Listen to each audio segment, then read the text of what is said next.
आज हम पढ़ाने वाले हैं आपको एक्टिव वॉइस से पैसिव वॉइस कैसे बनाते हैं। वैसे तो 12 टेंसों में से 8 टेंसों की एक्टिव से पैसिव बन जाती है।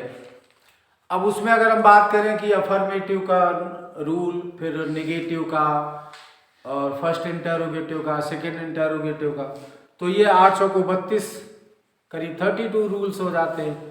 फिर इंटरोगेटिव नेगेटिव का अलग और हु का रूल अलग। तो मैं आज आपको बता रहा हूँ सिंगल रूल से। ये ट्रिक फॉलो करेंगे, बिल्कुल ट्रिकी रूल है। एक नियम के साथ सभी टेंसों को एक्टिव से पैसिव में बदलना। पहले समझ लेते हैं ये है क्या एक्टिव वॉइस। वॉइस का अर्थ होता है वाचन, बोलने में किसकी प्रधानता है।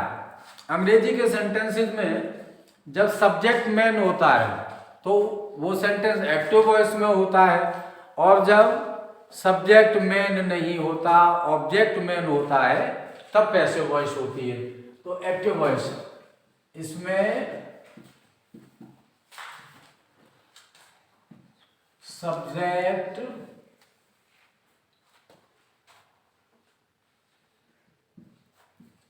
प्रधान होता है। प्रधान का मतलब मेन, प्रमुख, ठीक है ना।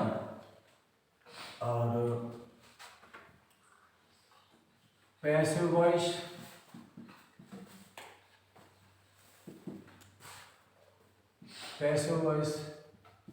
इसमें ऑब्जेक्ट प्रधान होता है।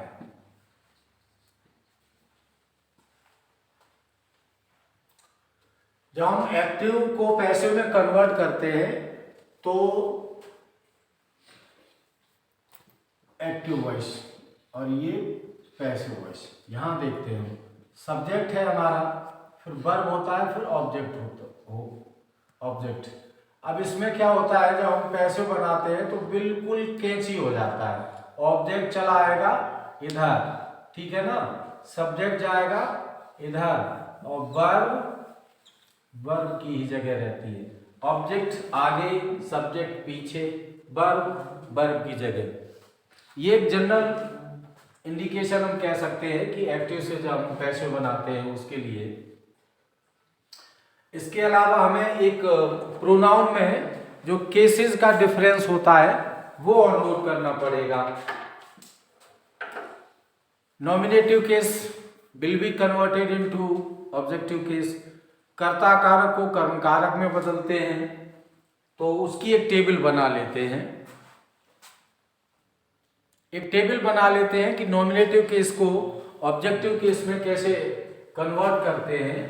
तो उसके लिए हम एक टेबल बना लेंगे। यहाँ पर फर्स्ट में हम लिखेंगे नॉमिनेटिव, ठीक है ना, नॉमिनेटिव केस, और सेकंड टेबल में हम नोट करेंगे ऑब्जेक्टिव केस।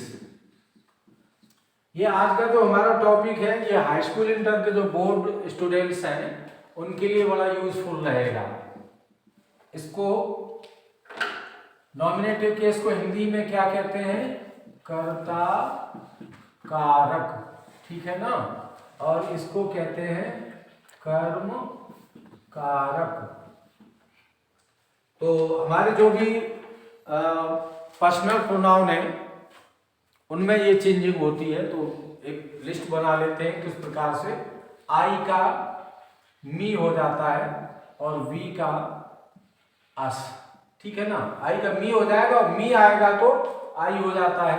बी का अस का बी। यू, ये दोनों फॉर्मेट में सेम रहता है। ही का हो जाएगा हिम। सी का हो जाएगा हर। दे का हो जाता है देम, और इट का इट रहता है निर्जीव सब्जेक्ट के लिए, ठीक है ना। ये हमारा टेबल हो गया नॉमिनेटिव केस और ऑब्जेक्टिव केस का। इसके बाद एक टेबल और हम बनाएंगे जिसमें डिटेल लेंगे कि किस टेंस में पैसिव बनाते समय हम कौन सी हेल्पिंग वर्ब यूज करेंगे। ठीक, अब हम एक लिस्ट बना लेंगे जिससे ये कंफर्म हो जाए कि किस टेंस की पैसिव बनाते समय किन सहायक क्रियाओं का प्रयोग होगा। तो फर्स्ट कॉलम में टेंस का नाम लिखेंगे और सेकेंड में यूज होने वाली हेल्पिंग वर्ब के नाम होंगे।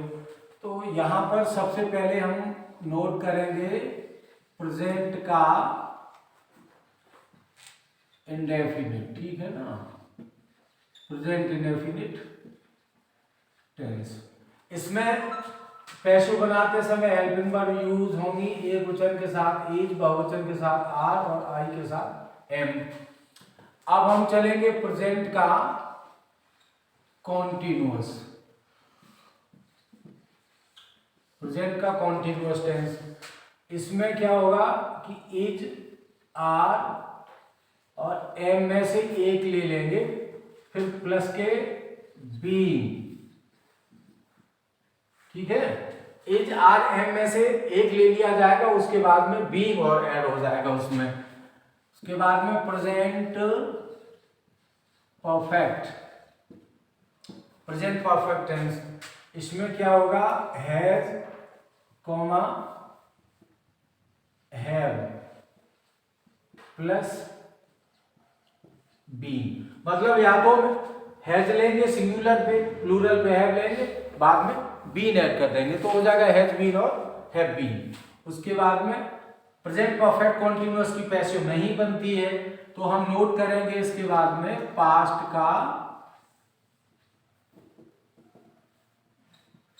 का इंडेफिनिट। ठीक है, पास्ट का इंडेफिनिट टेंस। इसमें हेल्पिंग वर्ब होते हैं हमारे बाज और बर।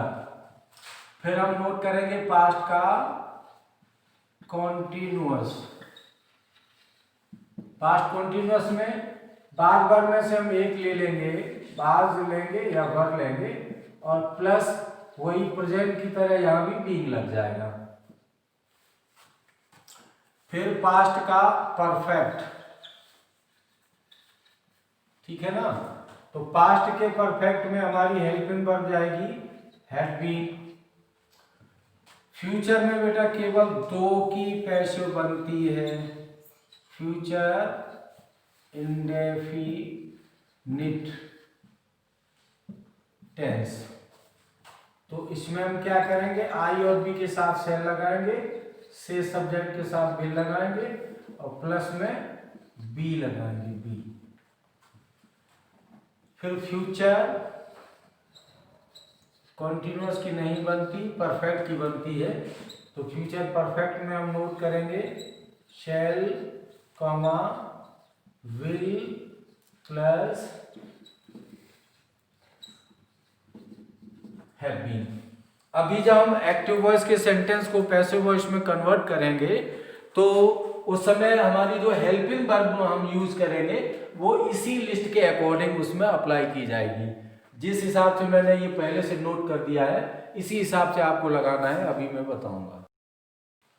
अब इसका एक ट्रिकी रूल नोट करते हैं कि जब हम पैसिव बनाएंगे तो रूल क्या अप्लाई करेंगे। ठीक है ना, रूल हमारा क्या होगा, यहाँ ओ से ऑब्जेक्ट आएगा, फिर हम HB हेल्पिंग वर्ब लगाएंगे, उसके बाद में वर्ब की थर्ड फॉर्म। ध्यान रखिएगा पैसिव वॉइस के टोटल ऑल सेंटेंसेस में वर्ब की थर्ड फॉर्म ही आती है, प्लस बाय प्लस सब्जेक्ट। ये रूल हमको लेकर के चलना है। जैसे हम अगर कोई एग्जाम्पल ले इसका तो आप देखेंगे कि शी राइट्स ए लेटर। ठीक है ना, अब हम इसकी जब पैसिव बनाएंगे तो देखिएगा किस प्रकार से। सबसे पहले हमें ऑब्जेक्ट चाहिए, ये रहा, तो पहले मैं नोट करूंगा यहाँ पर ए लेटर। उसके बाद जो हेल्पिंग वर्ब की लिस्ट है उससे पता चलता है कि इज, आर, एम लगाना है हमको। तो यहाँ ए लेटर पे हम इज का प्रयोग करेंगे, वर्ब की थर्ड फॉर्म लेंगे, राइट से रिटेन हो जाएगा, रिटेन बाई और सी को, ये नॉमिनेटिव केस और ऑब्जेक्टिव केस की एक लिस्ट बनी है, तो सी का हम क्या कर देंगे, हर। इस प्रकार से ये पैसिव इसकी बन जाएगी। अब अगर कहीं पर सेंटेंस कोई निगेटिव पैटर्न में आ जाए तब क्या होगा, उसको भी देख लेते हैं। He will not fly a kite, ठीक है ना, He will not fly a kite, इसकी पैसिव बनानी है। कैसे बनेगी, सबसे पहले हम ऑब्जेक्ट लाएंगे ए काइट। अब विल बता रहा है कि ये फ्यूचर इंडेफिनिट टेंस है, तो हम शैल भी विल भी यूज करेंगे। और निगेटिव की बात है तो विल नॉट बी, ठीक है ना, बीच में नॉट ले लिया जाएगा। एक काइट विल नॉट बी, और फ्लाई से हम थर्ड फॉर्म बनाएंगे फ्लॉन, बाई ही का हो जाएगा हिम, ठीक है। इसी प्रकार से मान लीजिए इंटरोगेटिव ए आ जाए कहीं पर, तब क्या होगा, जैसे पास्ट इंडेफिनिट से देख लेते हैं। Did you complete your work, question mark. Interrogative A में है ये सेंटेंस, इसकी जब हम पैसिव बनाएंगे तो ये हेल्पिंग वर्ब आगे है, पैसिव में भी आगे रहेगी। तो यहां ऑब्जेक्ट है हमारा योर वर्क, योर वर्क के हिसाब से हम आगे लगाएंगे बाज, बाज योर वर्क कंप्लीट का कंप्लीटेड बाय यू, ठीक है ना। इस प्रकार से इंटरोगेटिव ए का कंप्लीट होगा।